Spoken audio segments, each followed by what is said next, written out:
enregistrement vidéo.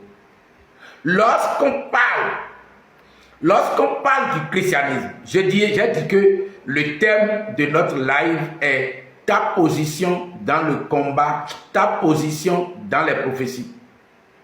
Ta position dans les prophéties. Et je vous rappelle que cet enseignement est dispensé pour vous faire comprendre l'action prophétique, le drapeau. Je répète, cet enseignement est dispensé pour vous faire comprendre l'action prophétique, le drapeau. Et vous connaissez déjà beaucoup de choses maintenant grâce à nos enseignements sur le drapeau. Aujourd'hui, je vais vous présenter en troisième partie sur le drapeau votre position dans les prophéties. Quand on prend le christianisme aujourd'hui, les difficultés que les gens ont à être chrétiens sont réelles. Si on dit que les gens n'ont pas de difficultés à être chrétiens, on a menti. Moi-même qui suis ici, j'ai des difficultés à être chrétien. À plus forte raison, j'ai des difficultés à être apôtre. Et le processus et le châtiment par lequel j'ai dû passer, ce n'est pas pour tout le monde. Maintenant, il y a deux catégories de difficultés des chrétiens. Il y a la catégorie des difficultés liées à leur mauvaise vie chrétienne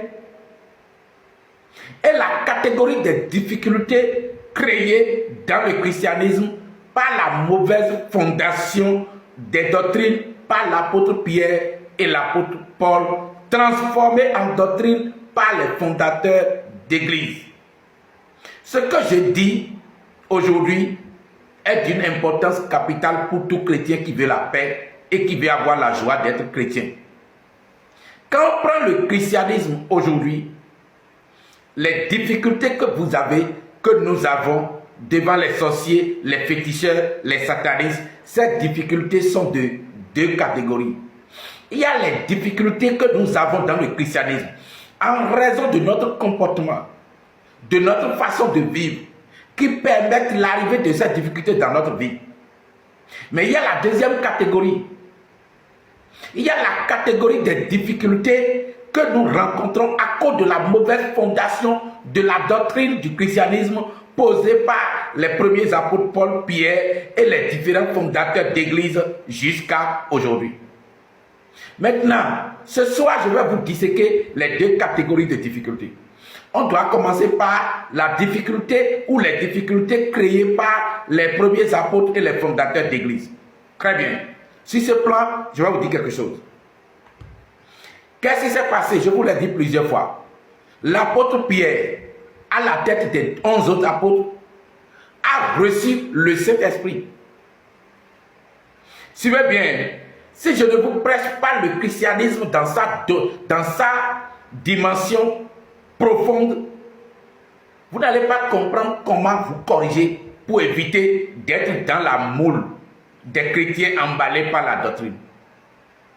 Lorsque les premiers chrétiens, à la tête desquels étaient l'apôtre Pierre et les autres apôtres, lorsqu'ils ont reçu le Saint-Esprit, ils ont mis le Saint-Esprit de côté et ils ont commencé à se préparer pour rencontrer Jésus. Tous les problèmes de l'église chrétienne qui font que Satan persécute facilement, qui font que les chrétiens ne savent pas comment vivre en tant que chrétiens, pour éviter d'être sous oppression, sous persécution, tout commença par là.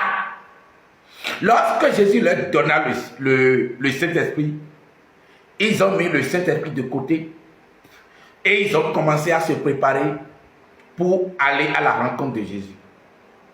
Or, Jésus leur a dit,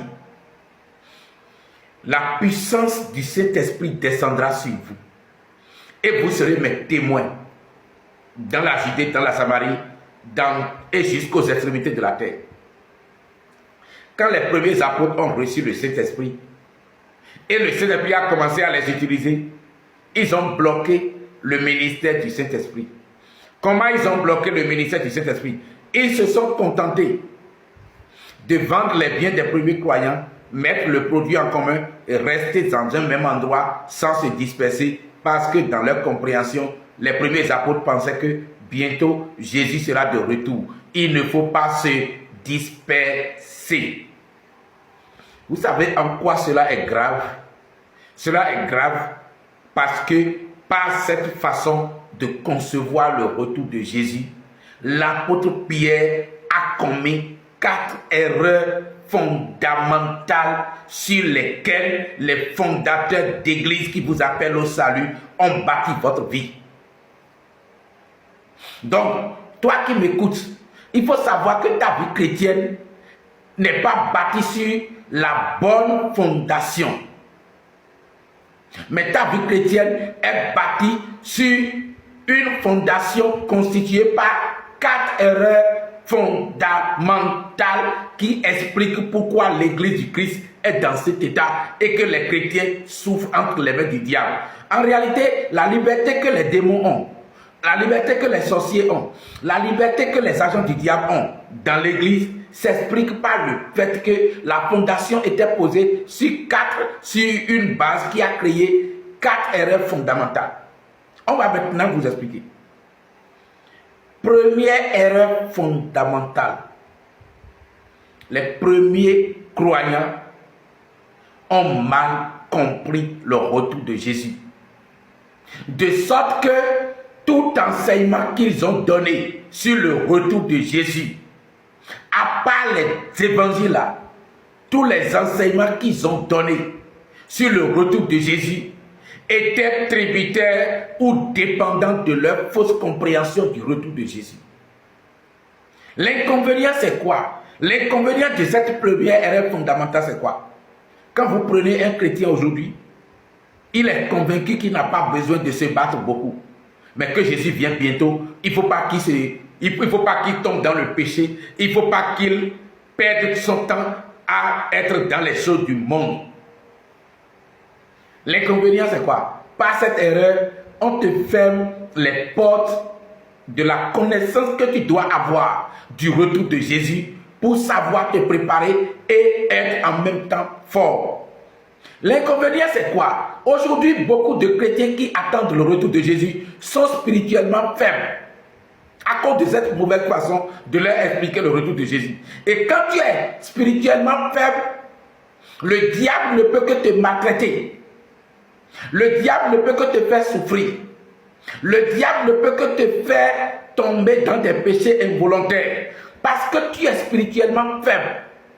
Donc, la liberté que Satan a à attaquer les chrétiens, les pasteurs, les églises, vient du fait que, par la doctrine du retour de Jésus, vous avez formé des chrétiens qui ne se sont pas préoccupés de leur croissance spirituelle, de leur agrandissement dans la dimension révélation. Mais ils se sont contentés de se préparer pour le retour de Jésus.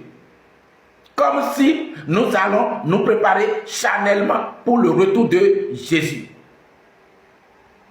La deuxième erreur, la deuxième des 4 erreurs, c'est que par cette compréhension erronée du retour de Jésus, les premiers apôtres ont déconnecté le christianisme de sa dimension prophétique. Vous allez constater aujourd'hui que beaucoup de pasteurs, beaucoup de prédicateurs n'expliquent pas l'évangile dans les prophéties. Ils ne pourront pas. Parce que s'ils prêchent le retour de Jésus, tel que l'apôtre Pierre leur a légué, tel que l'apôtre Paul leur a légué, ils ne peuvent plus avoir des révélations sur la dimension prophétique du christianisme et du retour de Jésus et de l'église de Jésus-Christ. Quand vous rentrez dans les prophéties pour expliquer l'évangile, beaucoup de pasteurs se perdent. Parce que depuis Pierre, Paul, jusqu'à aujourd'hui, personne n'a compris qu'il y a une dimension prophétique du christianisme qu'il faut expliquer avant de comprendre le retour de Jésus et avant de bien prêcher l'évangile. En réalité, quel est le problème? Le christianisme n'est pas né au moment où Jésus est parti en envoyant le Saint-Esprit. Le christianisme était né dans les prophéties Et les premiers apôtres avaient pour mission